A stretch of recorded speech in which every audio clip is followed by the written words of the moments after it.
Self-help versus power hunger.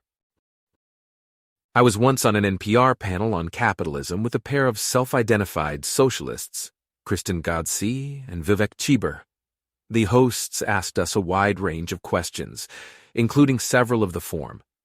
What would you say to a person with problem X? For example, they played a statement from someone who really disliked her job as a COVID nurse. What should she do? Literalist that I am, I'd tried to offer helpful, relevant advice. I started with the first law of wing walking. Keep your current job, but intensively search for a better position.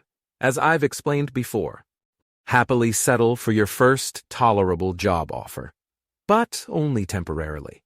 Once you're secure in your new position, at least keep your eyes open for a better opportunity. Something's bound to come along eventually, and when it does, you can bargain with confidence. Better yet, virtually any job yields valuable experience and career connections. As a result, you have more than happenstance on your side. Month after month, year after year, the odds tilt more and more in your favor, especially if you strive to impress your whole social network with your professionalism. Since the unhappy nurse disliked her irregular hours, I pointed out the wide range of nursing positions. Some nurses have totally regular hours in a doctor's office or school. Others pull all-nighters at the ER. Switching from one track to another takes time, but with determination and flexibility, any qualified nurse can probably pull it off in a matter of months.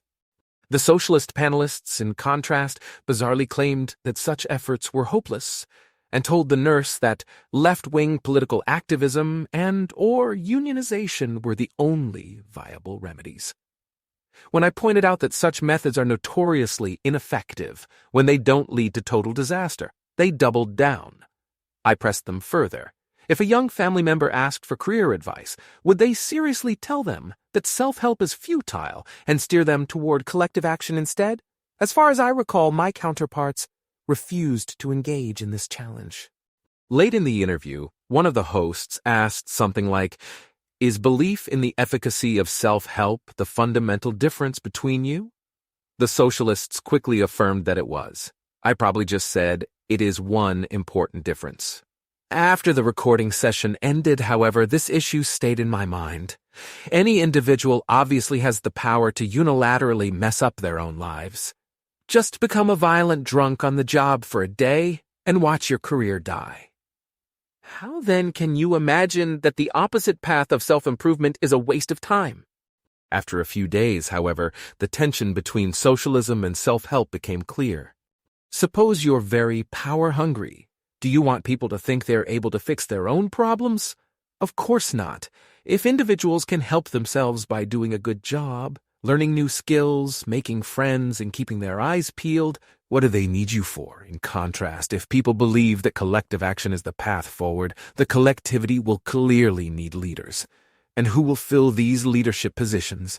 The socialist activist, naturally. Yes, this is a lurid picture.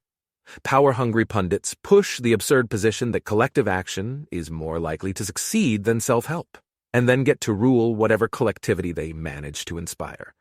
How many socialists consciously embrace this master plan? Since I lack telepathy, I honestly don't know. Still, the frequency with which bleeding-heart socialists become bloodthirsty tyrants reassures me that I'm not paranoid. June 22nd, 2021.